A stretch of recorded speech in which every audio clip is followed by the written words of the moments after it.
Hey everybody, this is Rex at Watson's Marine, and talk a little bit today about something. If you watch any professional fishing on TV, bass fishing, tournament professional fishing, one of the hottest baits that you'll see time after time after time, it doesn't matter north, south, east, west, spring, summer, winter, fall, is a wacky rig.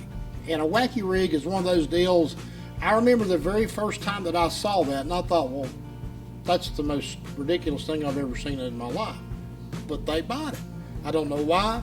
Don't know. It's just the motion of the way this bait falls.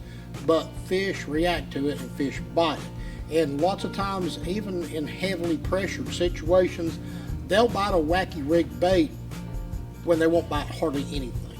So in a wacky rig bait, the number one wacky rig bait on earth is a Gary Yamamoto Senko.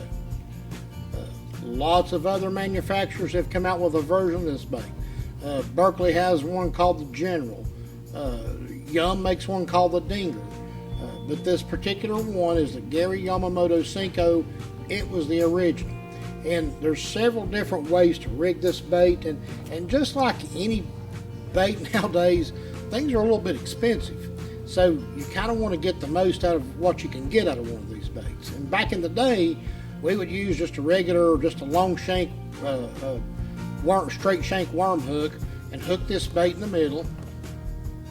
It would just hang like this. And when this bait falls in this rig, it just flutters, and both ends of that bait will just kind of quiver on its way down. That's what gets it. And so wacky rigging has evolved so much over really the last few years, and there's a couple of different ways to rig this bait that will help your baits last longer and even help with the hookups and the durability of it. So one of the most popular methods in recent history is Case Plastics. Makes this little tool, and it's outfitted with these little rubber O-rings. So what you do, take your Senko, put it in that tube put about half of it in the tube, then just take your fingertips, pop that collar over top of your bait. Then take your hook.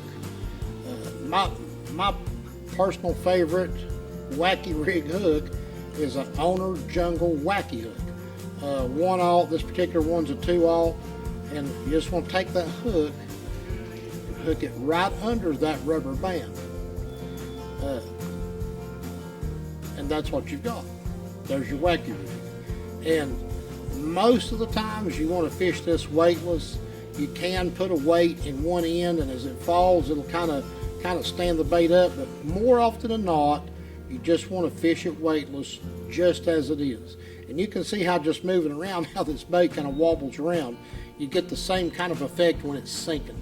You get just a wiggling motion that I guess imitates an injured or dying bait fish, or even a fleeing crawfish. Another popular way to rig it that's come on the scene here in the last few years, VMC.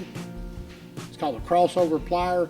The way the crossover pliers work, they even have this little compartment here that houses a different kind of a ring to put on your bait. So you'll put this collar over top of the nose of your pliers, like so. Then when you squeeze the pliers together, it opens it up. And then you just take your Senko, drop it through, and then close it, roll that band to the midway point, and there that is. It gives a little bit different angle of your hook on this bait. I haven't had a chance to experiment much with this particular system. I've used mostly in the past the little O-ring system, but they tell me this is a really good system. I hear a lot of good things about this type system. I look forward to trying it, and we're heading into we're at pre-spawn right now. These bass are starting to move up and get shallow, and before you know it, they'll be bedding largemouth and smallmouth and spotted bass, and just about all of them will bite this bait. But the Wacky rig, it lives up to its name. It's kind of wacky looking, but the fish go wacky over it too. So just another way to get out there and trick those bass. And just like I said, no matter where you go, if you take that spring trip and you're going to go to Lake Gunnersville in Alabama, or you want to go up north to the smallmouth waters, no matter where you go, this little bait catches them. So any questions, you need any of this stuff to get set up and become a better wacky rig fisherman, come see us. We'll get you on the water and get you wacky rigging like a pro.